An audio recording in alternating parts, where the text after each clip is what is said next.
ውስጣችን ያለውን ስሜት መቆጣጠር። አህያው ዛፍ ስር ታስሮ ነበር።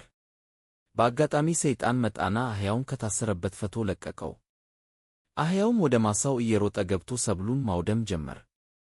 ይህን ያየችው የገበሬው ሚስት አህያውን በጥይት መታችው። የአህያው ባለቤት ተበሳጨና የገበሬውን ሚስት ገደላት። ገበሬው መጣና ሲያይ ሚስቱ ሙታለች። ወዲያው አጸፋውን መለሰና የአህያውን ባለቤት ተኩሶ ገደለው። የአህያው ባለቤት ሚስት ልጆቿን ጠራችና የገበሬውን ቤት እንዲያቃጥሉ አዘዘቻቸው። ልጆቹም አመሻሹ ላይ እናታቸው ያዘዘቻቸውን ለመፈጸም ገበሬውን በውስጥ ሲቃጠል እያሰቡ በደስታ ሄዱ። ወዲያውም ቤቱን አቃጥለው ተመለሱ። እንዳጋጣሚ በሚያሳዝን ሁኔታ ገበሬው እቤት አልነበረምና ተመልሶ መጥቶ የአህያውን ባለቤት ሚስትና ልጆቹን ገድሎ ተመለስ። ሲመለስ ግን ሰይጣንን መንገድ ላይ ያገኘዋል። ገበሬው ትንሽ ሰከን ሲል የሆነውን አስታውሶ ነበርና ሰይጣንን ይህ ሁሉ እንዴት ሊሆን እንደቻለ ይጠይቀዋል። ሰይጣንም እንዲህ አለ፣ እኔ ምንም አልሰራሁም፣ አህያውን ብቻ ነው የፈታሁት።